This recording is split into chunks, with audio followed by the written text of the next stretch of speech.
This is it, guys. We have come to the end of the Call of Duty Truth mini-series. We started back with COD 3, and we have revisited every Call of Duty. And finishing off our list is the latest Call of Duty game, the very polarizing Black Ops 4. Now, BO4 is Treyarch's 6th outing in the COD franchise, and it took a very different turn than many people were probably expecting. But what got it here? What really happened behind the scenes that ended up making the game so different? What is up, everybody? Chaos here. Welcome to the final episode of the Truth series in this Call of Duty mini-series, and today we're going to be digging into the truth about Black Ops 4. If you have not missed a single video in this mini-series, drop a like and let's go. This month's giveaway is for a new PlayStation 4 console. All you have to do to enter is drop a like on this video, be subscribed to the channel, and turn on your notifications so you never miss an upload. And in the comment section, let me know why you want to win the PS4 and include your Twitter handle so I can contact you if you're the winner. The winner will be announced at the end of the month.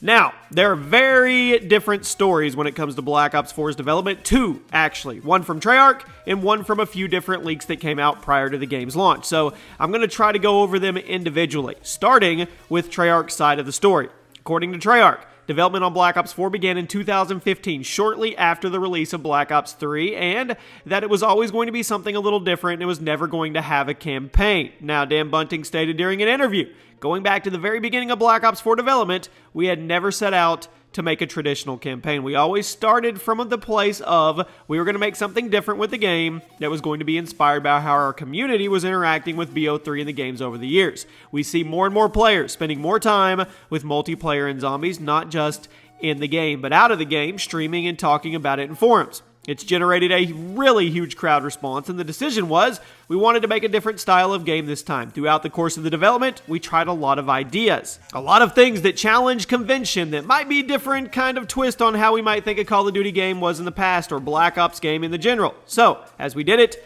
some things made it, some things didn't. What we're representing today really represents the best ideas that have run through the gauntlet of game development, which is a pretty typical thing for how we do it. Now, Treyarch also reportedly started working on the Battle Royale mode after the explosion of games like PUBG and Fortnite in 2017 and 2018, implying that part of the game was in development for less than a year before launch. Dan Bunting also talked a bit about the Blackout Battle Royale mode in an interview where he talked about how the Blackout map was built around the idea of using Black Ops maps as hotspots to create a really fast-paced Battle Royale mode, with each of the maps being reworked to fit the gameplay of a BR as opposed to a standard COD multiplayer experience. However, all of this conflicts pretty hard with what the leaks were saying about Black Ops 4 in early 2018. So on the other side of the story, around February of last year, there were reportedly some playtesters of the Black Ops 4 multiplayer, and there was a lot of people that said they didn't like it. If the sources are to be believed, it was completely different from what is now and completely different from traditional COD multiplayer. It had advanced movement, there were no kill streaks, with many of the playtesters comparing it to a game like Lawbreakers, which was a failed hero shooter from Boss Key Productions. This sent Treyarch into a panic as they desperately tried to save the multiplayer by reworking the gameplay and making it more grounded while adding things like kill streaks and perks to make it more like a Call of Duty game. Now, Treyarch never confirmed nor denied if these leaks were true, and it would definitely explain why BO4's multiplayer was pretty buggy at release. No! Seriously?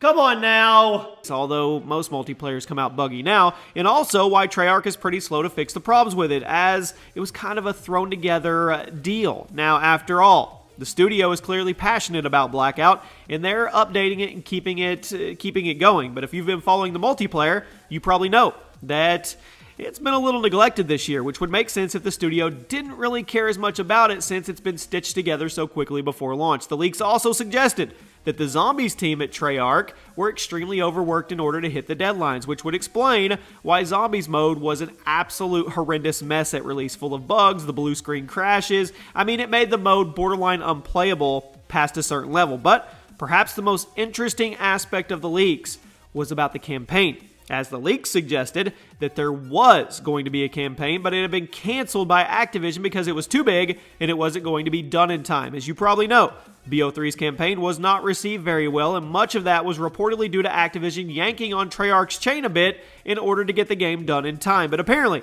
they yanked it even harder this time around, and they cut the campaign entirely when it wasn't really coming together. Now, the Black Ops 4 campaign was going to follow in BO3's footsteps and have another very complicated and trippy campaign, but after Activision was unimpressed with how it was coming along, and due to how poorly BO3's campaign was received, they pulled the plug. Now, another leak from a fired QA tester also suggested that there was a separate co-op campaign in development, but it was canceled in mid-2017 when the decision was made to focus entirely on multiplayer and zombies. There was also allegedly around the time that work on Blackout began, so it's possible that this was one of the prices Treyarch had to pay to get a Battle Royale mode done in time for release. This fired QA tester also stated on Reddit that Nuketown Zombies was going to be released post-launch, and that there is eventually going to be some kind of 4v4 zombies mode, although they weren't sure if it was still happening or if it had been scrapped. So now that you've heard both sides, Black Ops 4 was officially revealed on March 8th with a teaser trailer, but just like every other Call of Duty game, it was leaked way before that. In early February of last year, Eurogamer ran an article that stated that COD 2018 would be a Black Ops game. We all knew this. And then on March 5th, GameStop revealed to have Black Ops 4 listed in its internal database. Then, on March 7th, NBA player James Harden was seen wearing a hat with the Black Ops 4 logo on it, which sent the internet into a massive frenzy. And guess what? The next day, the game was announced. While there was a lot of anticipation for BO4, there were a ton of bad news leading up to its release. Fans were definitely upset about the cutting of the campaign. They were even more upset about the Black Ops Pass, which was a $50 season pass that would contain a bunch of maps and zombies content that could not be purchased separately. And this came around the same time that Battlefield 5 was confirmed to have free DLC maps and updates post-launch. Now, when release day came, Black Ops 4 got some good reviews from critics, scoring in the mid to high 80s from critics, with Blackout being considered to be the best part of the game.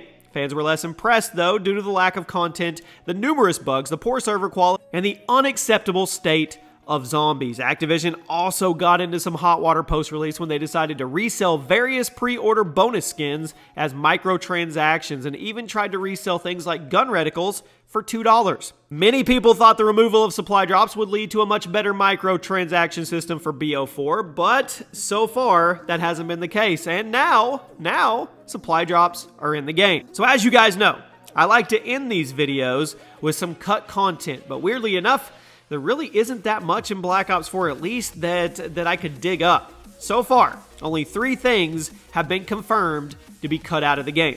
In the multiplayer beta, there was an attachment called the Tritium site, but it was removed and replaced with the Elo site in the final build. Also, in the various zombies trailers, there were a couple sightings of the Draken and the 205 Brecci from Black Ops 3, but neither of those guns are present in the game at the time of recording this video, so they were either cut during development or they were simply used as placeholders for the trailer. Now, compared to other COD games, there isn't much cut content that has been discovered in BO4, and I'm not sure if I attribute this to the game being new and people not having dug into the game files enough, or if there simply isn't any unused data in the game files. However, one possibility is that Treyarch really put a lot of effort into getting rid of any unused game files before launch, so that way there wouldn't be any evidence of the early failed versions of the multiplayer, if that leak is true. And also, they wouldn't have repeats of COD World War II and Modern Warfare Remastered, where data miners found all the DLC maps and all the weapons way before they released it to the public. So there you have it, my friends.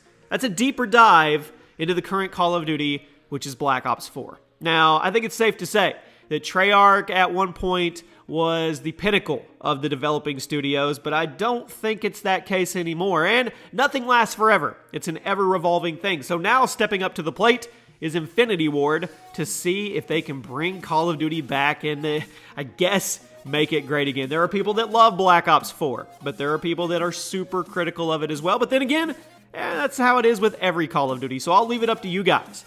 Do you enjoy Black Ops 4? If you do, what do you enjoy about it? And what don't you enjoy about it? Everybody, this is the culmination and the end of the Call of Duty Truth Series. I hope you guys enjoyed a look back at all of the Call of Duty titles, a rich history that I've been a part of for a long time, and it was truly fun to dig deeper into these titles. I hope you guys enjoyed. Make sure you drop a like, make sure you're subscribed, and I'll see you soon. Damn it! Just want to play the beta!